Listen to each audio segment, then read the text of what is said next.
Bonjour à tous et bienvenue pour une nouvelle vidéo. Aujourd'hui, nous allons aborder 10 précieux conseils issus du livre Père riche, Père pauvre de Robert Kiyosaki, célèbre entrepreneur américain spécialisé dans le développement personnel qui s'est inspiré de sa propre expérience pour prodiguer ses conseils. Plus qu'une œuvre littéraire, une philosophie de vie que je te recommande. Néanmoins, si tu manques de temps pour la lire, cette vidéo t'informe dans ta démarche pour devenir libre et riche.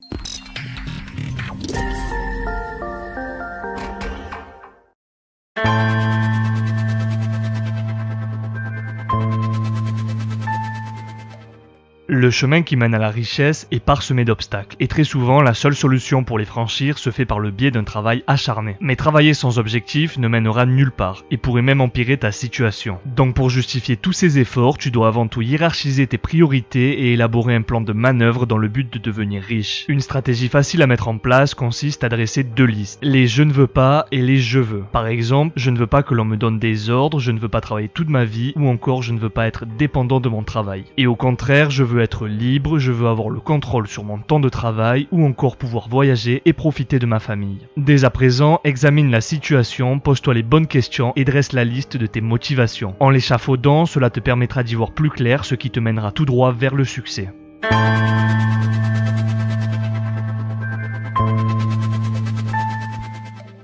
Une chose est sûre, si tu as pour objectif de devenir libre financièrement, tu devras maintenir le cap et résister aux tentations inutiles. Si tu ne gardes pas le contrôle sur tes dépenses, tu ne deviendras jamais riche, tu dois donc être autodiscipliné et te payer en priorité en réservant au moins 10% de tes revenus à l'épargne. D'après le cadran du cash flow, le relevé de compte d'une personne qui se paie en priorité se représente ainsi. Les revenus lui rapportent de l'argent grâce auquel elle peut payer des frais et se payer à elle-même afin d'augmenter ses actifs. Ces mêmes actifs lui permettent d'augmenter ses revenus et ainsi de suite. En fin de compte, la personne qui se paie en priorité cherche à agrandir sa colonne d'actifs qui génère plus de revenus et conduit à la liberté financière. En revanche, la personne qui n'épargne pas au moins 10% de ses revenus et vit au jour le jour peut se retrouver avec un relevé de compte similaire à celui-ci. L'argent rentre mais ressort aussi vite dans la colonne des frais. La seule source de revenus dont cet individu dispose provient de son travail puisqu'il n'a aucun actif pouvant lui générer une trésorerie. Au final, la seule solution dont il dispose pour gagner plus d'argent est soit en obtenant une augmentation salariale, ce qui est assez peu probable, soit faire des heures supplémentaires. Donc souviens-toi que lorsque tu économises au moins ces 10% chaque mois pour te payer en priorité, tu te rapproches en réalité de ta future liberté financière puisque tu deviens de moins en moins dépendant de ton travail et de plus en plus libre et riche.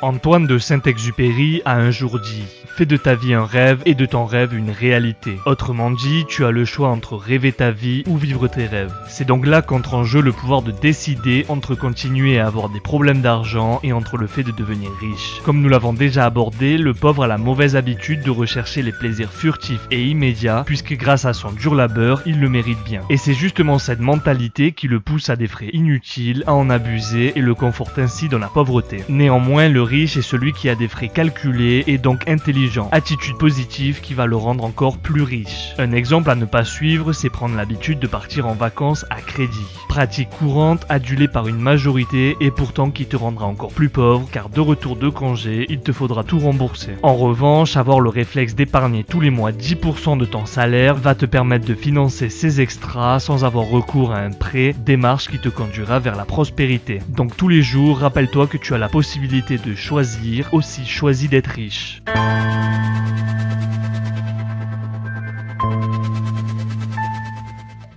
Voici un exemple parlant. Imaginons que tu veuilles acheter une voiture. Pose-toi la question sur ce que ferait une personne avec une bonne éducation financière. Tout naturellement, la voiture prend place dans la colonne des passifs puisque la personne n'en tire aucun bénéfice économique. En revanche, les frais qui en découlent seront couverts grâce aux rentes que rapporte par exemple la location d'un appartement dont cette personne possède. Comparons la même situation avec une personne sans intelligence financière. Comme tu peux le voir, le véhicule prend également place dans la colonne des passifs pour les mêmes raisons. En revanche, pour financer cet achat, l'individu fait un emprunt à la banque, ce qui contribue à grossir sa colonne des passifs, puisqu'il a désormais non seulement le crédit à rembourser, mais aussi les frais générés par la voiture. Le problème est que la seule façon de faire face à ces frais repose sur l'unique ressource liée au salaire. Du coup, en cas d'imprévu, comme par exemple l'achat d'électroménager tombé en panne au mauvais moment, ou tout simplement l'envie d'acheter le téléphone dernier cri, acheteur compulsif ou pas, il va sans cesse s'endetter, car pour assouvir ses besoins, il va avoir recours recours au crédit à la consommation qui sont si alléchants et qui vont lui offrir la possibilité de tout posséder et tout de suite. Engrenage dévastateur qui au final va l'emprisonner dans l'enfer des dettes, des découvertes et agios bancaires, situation qui va vite devenir insupportable et va bouleverser jusqu'à son équilibre émotionnel, mental et familial. En fait, il est pris au piège de la rat race, étant donné que pour rembourser tous ses achats, il devra continuer à travailler durement.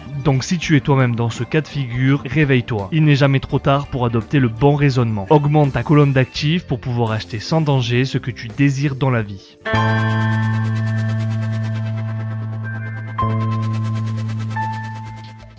Le blé, céréale de vie, composant central de l'alimentation humaine, consommée depuis la plus haute antiquité et qui en argot signifie argent. Tout comme le boulanger qui suit une recette pour faire son pain, aliment de base de notre civilisation occidentale, et bien l'investisseur pour faire de l'argent a lui aussi besoin de suivre une recette. La formule basique pour faire du blé est relativement simple. Étudie, travaille, économise et recommence. Cependant, si tu considères cette formule comme étant obsolète et qu'il te faut mieux travailler plus pour gagner plus, ou pire pour pouvoir maintenir les mêmes revenus, alors il est peut-être temps de trouver d'autres manières de gagner de l'argent. Pour reprendre l'exemple du boulanger, s'il constate qu'il a du mal à vendre son pain, il aura la capacité de diversifier ses produits en les rendant plus moelleux, plus grands, plus fins ou encore complets, mais en tout cas il changera la recette, la formule. Eh bien tu dois faire exactement comme lui. Focalise-toi sur une formule. Tu aimes la bourse, alors apprends le plus possible afin d'y gagner un salaire jusqu'à la maîtriser complètement. Apprends de nouveaux procédés pour gagner de l'argent, en investissant par exemple dans l'immobilier, en créant ton affaire ou encore dans l'art. Les possibilités sont nombreuses, donc choisis une stratégie, approfondis-la, développe tes connaissances afin de la maîtriser au maximum et apprends-en une nouvelle.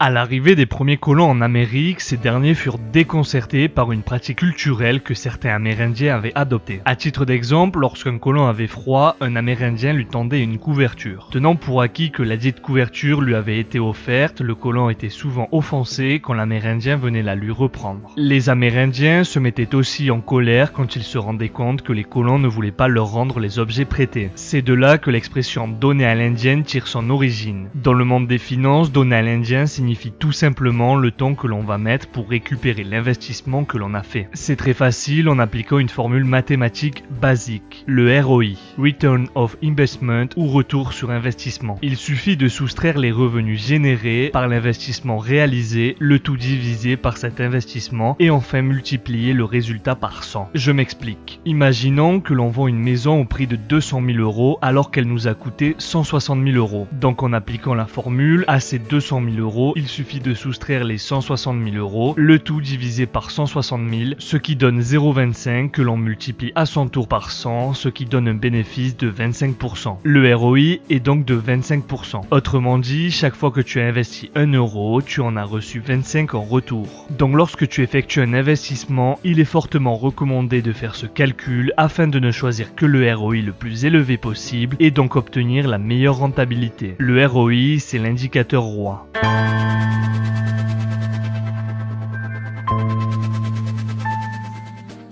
Qui n'a jamais entendu la fameuse phrase « Dis-moi avec qui tu restes, je te dirai qui tu es ». Ce qui est important est de savoir t'entourer des personnes avec lesquelles tu as des affinités, des centres d'intérêt communs. Ça ne veut pas dire que tu dois choisir tes amis en fonction de leur argent ou de leurs revenus, mais plutôt en fonction de leurs connaissances et de ce qu'ils peuvent réellement t'apporter. Je m'explique. Une personne qui te tire vers le bas, qui te donne de mauvais conseils ou qui te décourage n'est peut-être pas l'ami idéal au moment d'investir. De même, tu ne pourras pas demander conseil ou simplement discuter d'un projet professionnel avec par exemple un fonctionnaire qui se conforte dans cette situation depuis plus de 20 ans, mais plutôt avec un entrepreneur ambitieux qui a de l'expérience dans ce domaine. Peut-être que t'éloigner ou du moins éviter momentanément leurs énergies négatives et pessimisme pourra t'aider à ne pas te démotiver. En revanche, agrandir ton cercle d'amis est une très bonne idée et te rendre à des séminaires, des réunions où tu pourras faire connaissance de personnes qui ont les mêmes affinités et objectifs te sera salutaire. Encore une fois, c'est une question de choix, de priorité.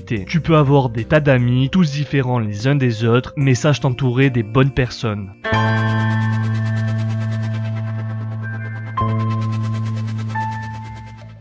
On a tous eu, enfant ou adolescent, une idole. Rappelle-toi quand tu étais jeune. Je suis sûr que tu admirais Arnold Schwarzenegger, Cristiano Ronaldo, Michael Jordan ou encore Superman. Tu avais des posters, tu n'avais qu'une envie, c'était de les voir jouer, de voir leurs films et ensuite de les imiter. Et bien maintenant, en étant adulte, tu peux avoir de nouveaux modèles comme Mark Zuckerberg, Warren Buffett, Jeff Bezos ou encore la famille Rothschild. Ce sont tous des modèles de réussite. C'est d'ailleurs très important que tu aies des personnes qui t'inspirent, qui te permettent de voir que le succès existe et de te dire que si eux ont réussi, toi aussi tu en es capable. Donc continue à avoir une source d'inspiration afin d'atteindre la liberté financière.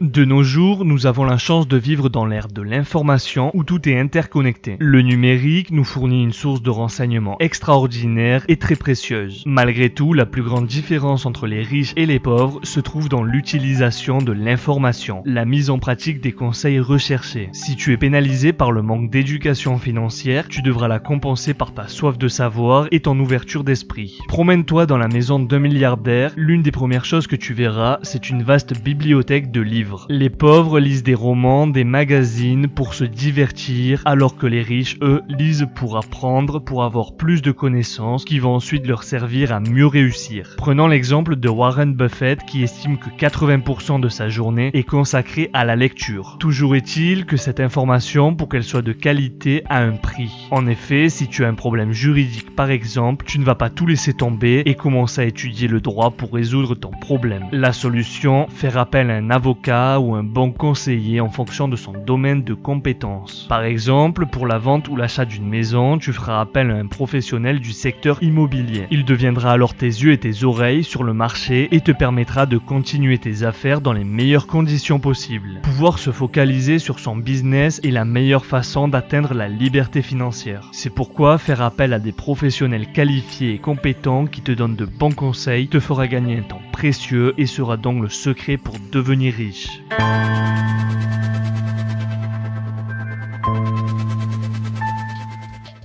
Ce dernier conseil pourrait se résumer au travers de cette histoire. Un enfant assis dans une petite cabane, accablé par le froid hivernal, tenait dans ses bras du petit bois à utiliser pour se réchauffer. En colère, il cria frigorifié à la cheminée. « Lorsque tu me réchaufferas, je te donnerai du bois. » En fait, qu'il s'agisse d'argent, d'amour ou encore de joie, ce que tu dois savoir, c'est qu'il te faudra d'abord donner avant d'espérer recevoir. En effet, si tu donnes ce que tu désires, il te sera alors rendu en abondance. Cela peut te paraître ridicule, mais il existe en réalité une force surnaturelle dans ce monde qui possède une intelligence bien plus développée que la nôtre. Appelle-la Dieu, karma ou comme tu veux, mais posséder cet esprit de bonté te permettra d'atteindre la liberté financière bien plus rapidement et de manière plus sereine. D'ailleurs, tu peux toi aussi faire une bonne action en partageant cette vidéo avec ton entourage. Cela ne te prendra que 30 secondes et tes bénéfices seront multipliés par 10. En agissant ainsi, tu m'encourages dans mon souhait de t'aider et toi tu continues d'apprendre et de te rapprocher de ta liberté financière et ainsi devenir libre et riche. Donc n'oublie surtout pas, qui veut recevoir doit savoir donner. Et maintenant c'est ton tour. Dis-moi dans les commentaires lequel de ces 10 points tu as préféré, si tu souhaites en débattre ou avoir d'autres explications ou tout simplement me donner ton point de vue, n'hésite pas à m'en faire part car je lis tous les commentaires et je me ferai un plaisir d'y répondre. Je te rappelle que sur le site internet libreetriche.com, tu disposes d'informations complémentaires ainsi qu'une section inédite qui résume les livres les plus importants afin que tu puisses gagner un temps précieux dans ta quête à la liberté financière. J'espère que cette vidéo t'a plu, merci de l'avoir regardée. N'oublie pas de t'abonner à la chaîne, d'activer la cloche et de donner un j'aime. Tu peux aussi me suivre sur Facebook et Instagram pour continuer à avoir plus de renseignements et de motivation. Et rappelle-toi que la différence entre ce que tu es et ce que tu veux être réside dans ce que tu fais. Deviens libre et riche.